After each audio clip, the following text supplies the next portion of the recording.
Previously on Harman Smith, the Game Master. Following the fall of the city of Baldur's Gate, Harman Smith renamed the city Baldur's Gate in honor of the downfall of fellow YouTuber Nick Riccieta. As the last remaining warriors of Baldur's Gate scatter to the winds, a new enemy made itself known, a robot by the name of Astrobot. Before it could do anything, however, it fell in battle.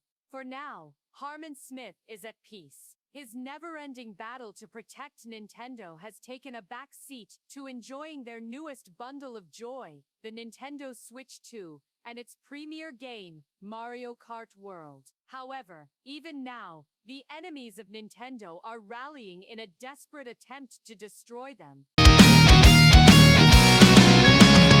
Console battles living in the game. Harman Smith, he's the name. Nintendo reigning, never the same. PlayStation, Xbox, also lame. Power up is Nintendo's reign. Harman's here, we break the chains. Pixel worlds, we lead the game. Stories only Minecraft, it's all in there. You know what I haven't been doing since the release of the Nintendo Switch 2? I have not been playing Deltarune, just like everyone else.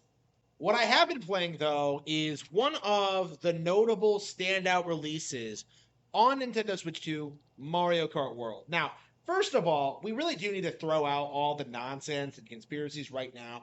Anybody who's saying anything wrong, bad about this game is just completely and totally delusional. You know, like I'm seeing people complain about having highways in a racing game. I'm seeing people complain about having an open world. I'm seeing people complain about, like, I don't know, the character selections and the way, like, I don't know, like the choices they made with like the UI. I've seen people like try and say that like the game has significantly less content than other Mario Karts when it actually has more.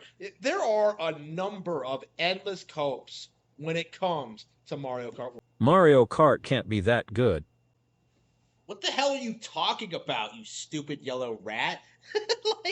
like, come on. I'm enjoying the game. I'm talking about the game with the people at home. You know, what's so difficult to understand about it? You don't play anything other than Pokemon.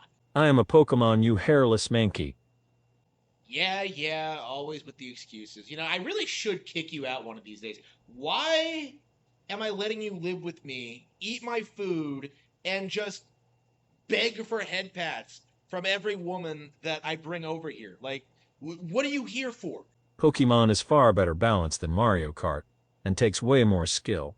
Alright, if it's such a bad game, why don't you play it? Ugh, a GameCube controller?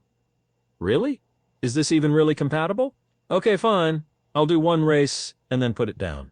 Which button is the accelerate? Pikachu. You're supposed to use the items. You're supposed to stay in front. No, staying in the back isn't going to help you win. Like, oh, you get better items. Like, that's not how this works. You have to race. Mario Kart World is overrated. I don't get why you're so excited about it. Who is it?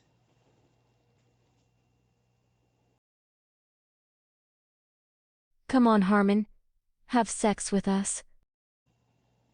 No one important. All right, back to the game. Like, last place. Wow. Yeah, way to go, Pikachu. You really are a great gamer. Maybe if you hadn't given me a GameCube controller, I could have won.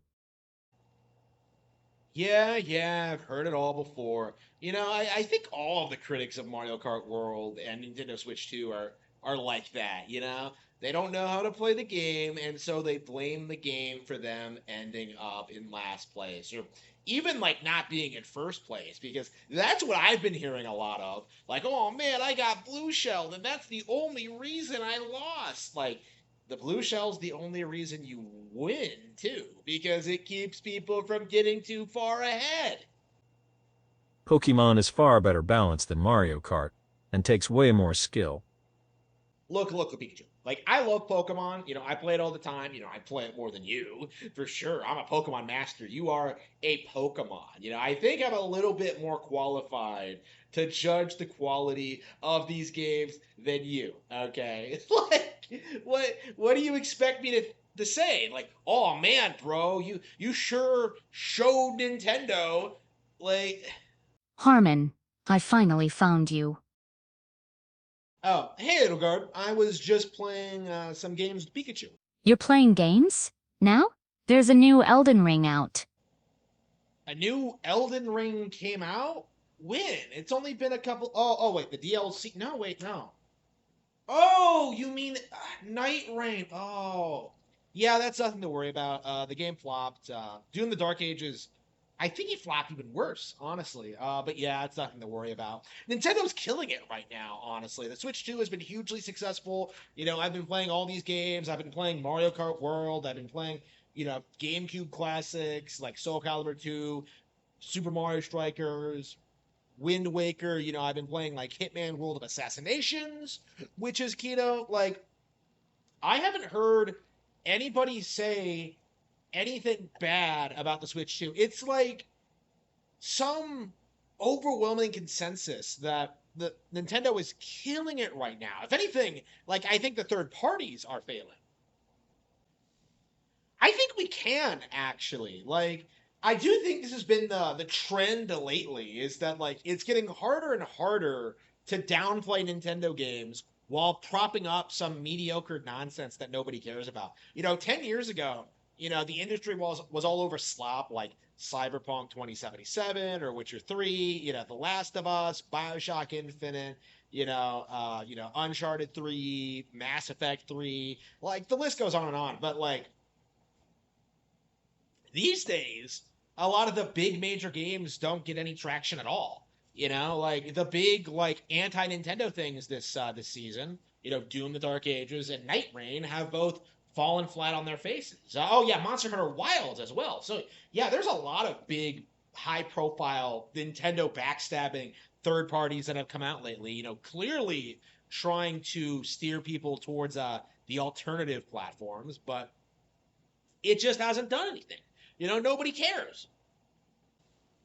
Edelgard. They delayed Grand Theft Auto 6 because they were so scared of Nintendo Switch 2. In fact, the game is probably coming to the console.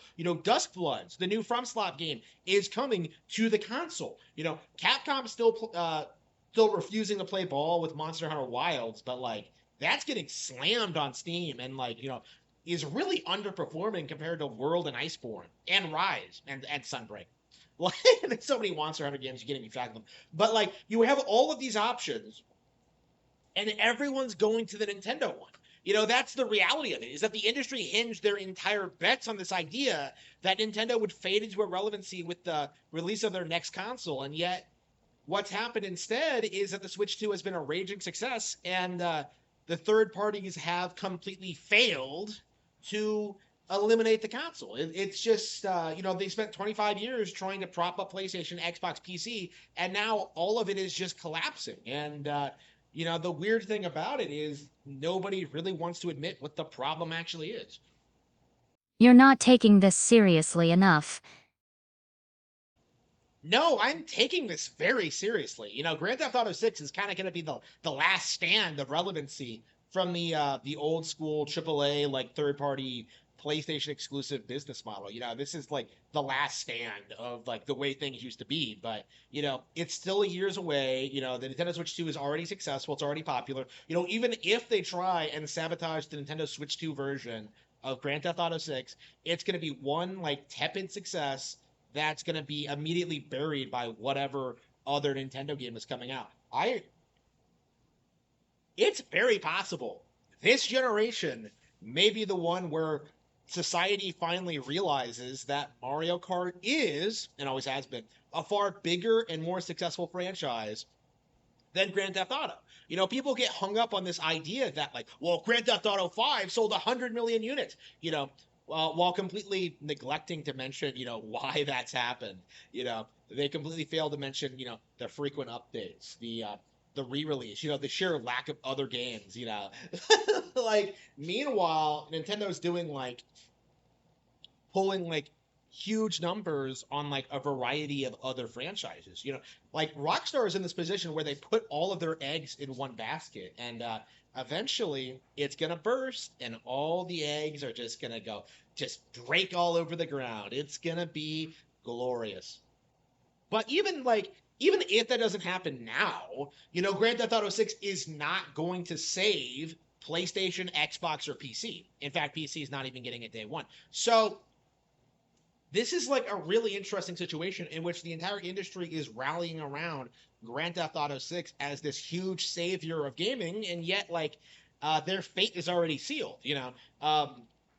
They thought that they would be able to bury the Switch 2 this year because of Grand Theft Auto 6, but because it was delayed, Nintendo Switch 2 has had like this huge opening to have a really truly successful launch, with Mario Kart World and Donkey Kong Bonanza. There is nothing the industry can do to stop Nintendo at this point. Now, we are going to have to fight Grand Theft Auto when it comes to that, but that's still a long way away. And when that day comes, it's going to be 2026, 13 years after the release of Grand Theft Auto 5.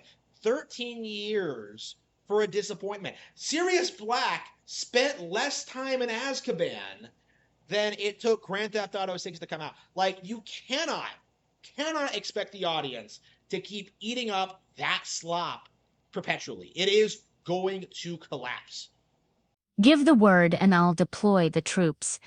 We cannot allow our enemies to use the release of Grand Theft Auto 6 as a weapon against us. That is very true, but we can't go to war over every little thing that's going to happen.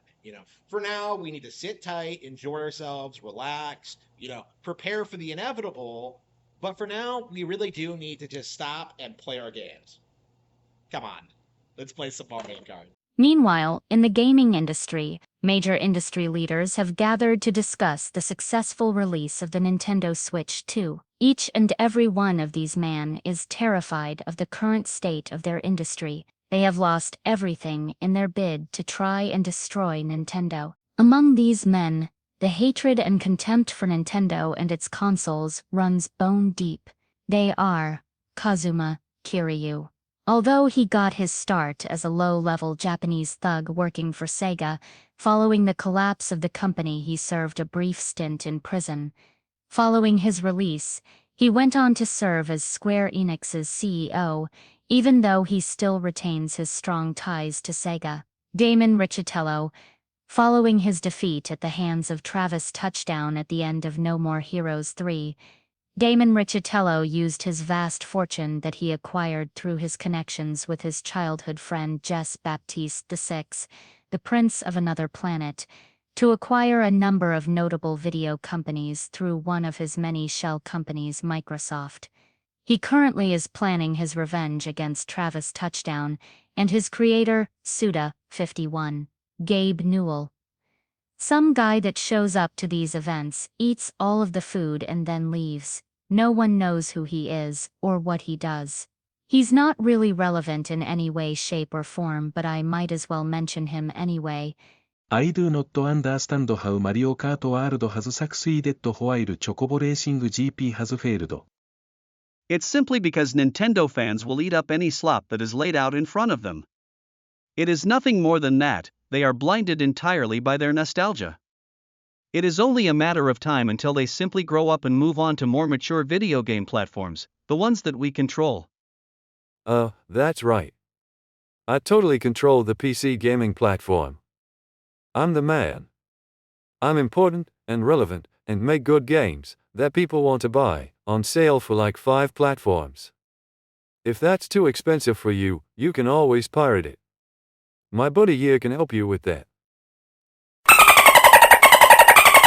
It is only a matter of time. When Grand Theft Auto 6 releases, we will be able to drive Nintendo into bankruptcy. And then, I will take my revenge. The corrupt gaming industry is rallying to destroy Nintendo. What challenges will our hero, Harman Smith, the Game Master, have to contend with next?